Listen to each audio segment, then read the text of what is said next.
थोड़ा सा इलाका चाइना का नहीं है, ऑलमोस्ट एक दो स्टेटें कब्जे में करके बैठा हुआ है। चाइना वो नहीं छुड़ा सकता। चाइना इंडिया को एज ए कस्टमर लूज करना अफोर्ड नहीं कर सकता। इससे ज्यादा मैं क्या कहूं। आप वहां बैठ के बातें शुरू कर देते हैं, आपके बड़े बड़े सियासतदान और बड़े बड़े एस्टेब्लिशमेंट के लोग, 5th generation war, hybrid war. तो आप तो वो वार वो शुरू करने से पहले ही हार चुके हैं। आपको तो आपके तो फेसबुक अकाउंट ही सब किसी के हाथ में, आपकी तो ट्विटर अकाउंट ही किसी के हाथ में। तो आप उस वॉर में किस तरीके से हिस्सा लेंगे, हाइब्रिड वॉर में और 5th जनरेशन। अच्छा, अब सर मैं एक सवाल करना चाहता हूँ पाकिस्तान फैक्टर।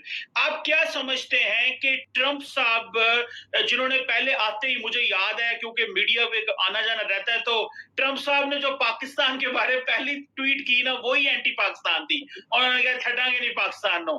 बाद में फिर आहिस्ता आहिस्ता प्रेशर डला। मैंने यहाँ पे बहुत सारे अमरीकियों से भी पूछा इस्लामाबाद में कि भाई क्या होगा, उन्होंने कहा जी वही होगा जो ट्रंप साहब का प्लान है। बाद में उन्होंने लेटर लिखने शुरू कर दिए, हमारी मदद करो वहां पे, और फिर पाकिस्तान ने मदद भी की। फिर खान साहब अमेरिका भी गए।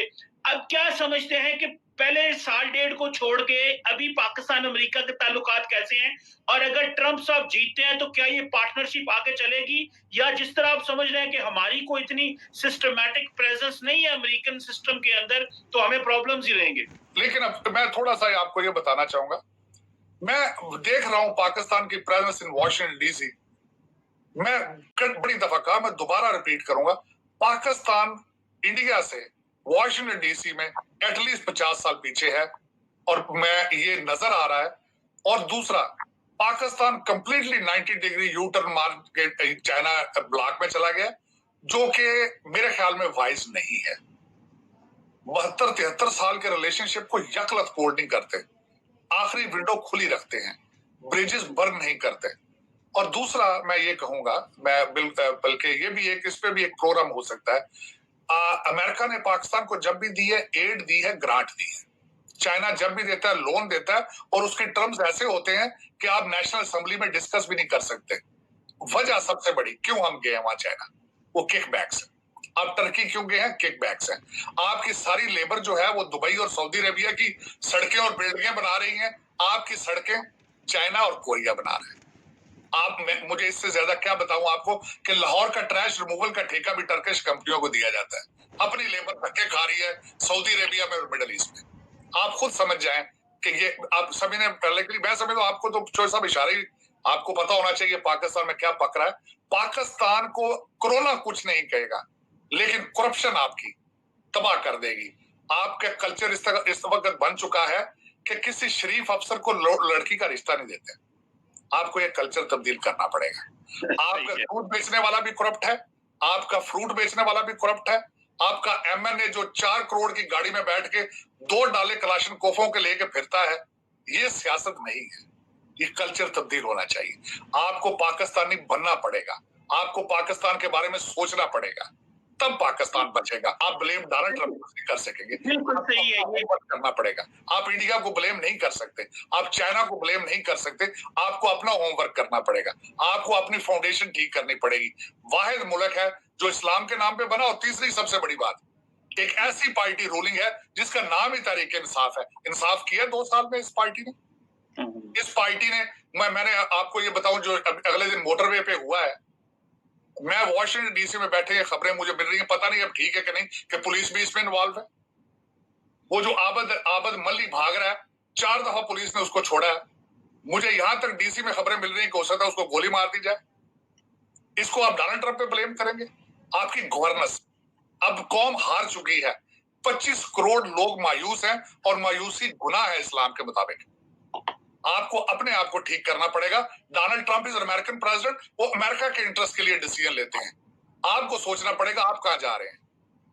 ट्रू, मैं इस बात में एग्री करता हूं कि we have to look inward, अंदर देखेंगे, वहां से चीजें ठीक होंगी। फिर आप क्या समझते हैं कि जो एक नरेंद्र मोदी साहब ने अपने इंडियंस के लिए अपना एक इमेज क्राफ्ट किया ग्लोबली, कि मैं जी पूरी दुनिया मुझे रिसीव कर रही है, ट्रंप इंडिया आए, फिर उन्होंने वहां पे इलेक्शन हौदी मोदी किया और फिर इधर भी आए। तो आप क्या समझते हैं कि इंडिया जो है वो ट्रंप के साथ एक स्ट्रेटेजिक पार्टनरशिप है, हमें इसकी समझ है। हम अक्सर कहते हैं, मैं खुद पढ़ाता हूँ, मुझे पता है कि पाकिस्तान के जो ट्रांजैक्शनल रिलेशनशिप है, हमारी कोई स्ट्रेटेजिक पार्टनरशिप नहीं है अमेरिका के साथ। हमें वो कहते हैं कि Pakistan is our ally and India is our friend. तो वो तो हमें समझ आती है इन चीजों की कि ये चीजें हैं। आप क्या समझते हैं कि इंडिया जो फैक्टर है, एक तो इसको दो सवाल को मैं दो समय करना चाहता हूँ। एक तो ये बताएं कि इंडिया कितना पावरफुल प्लेयर बन चुका है अमेरिका में, और दूसरी बात ये है कि हमें पाकिस्तानियों को इंडिया को जो है वो हमें पता है हमारे लिए प्रॉब्लम्स क्रिएट करते होंगे अमेरिका में, तो इससे पाकिस्तानियों को कैसे कोप अप करना, वो चाहते होंगे कि पाकिस्तानी आइसोलेट हो, वहां मेन स्ट्रीम ना हो। क्या ये फैक्टर दोनों पाए जाते हैं सर? इस पर जरा बताइए।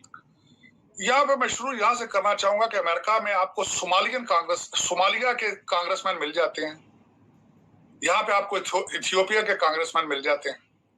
इस वक्त 5-6 इंडियन डिसेंट के कांग्रेसमैन हैं। यहाँ की आप जितनी बड़ी फॉर्च्यून 500 कंपनीज, गूगल है, माइक्रोसॉफ्ट है, मास्टर कार्ड है, इन सबके सीईओज इंडियन हैं। वर्सेस न्यूयॉर्क में सबसे ज्यादा आबादी पाकिस्तानियों की है, वहां एक काउंसिल मैन भी नहीं है पाकिस्तानी। ये लम्हा फिक्री है। सही है।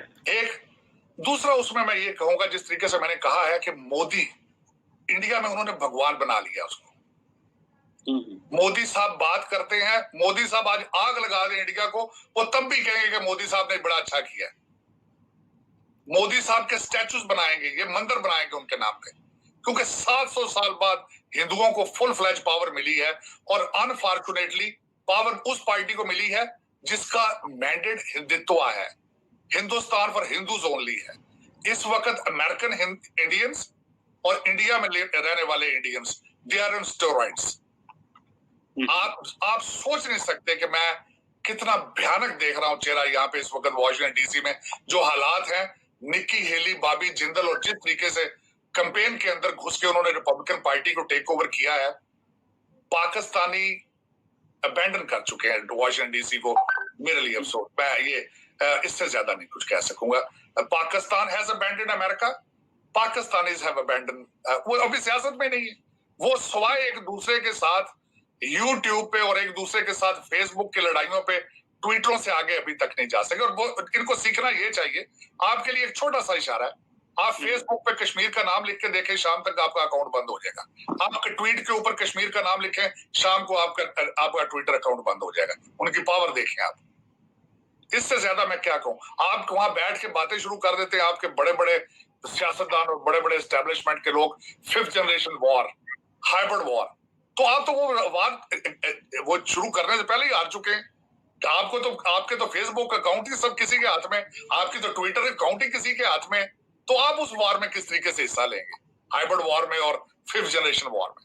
ये सिर्फ वर्ड इस्तेमाल किए जा सकते हैं, लेकिन बॉटम लाइन, मैं as a Pakistani American, as a Muslim American, आपको पाकिस्तानी बनना पड़ेगा, आपको एक मुसलमान बनना पड़ेगा, वरना आप ना आगे के हैं ना पीछे के हैं।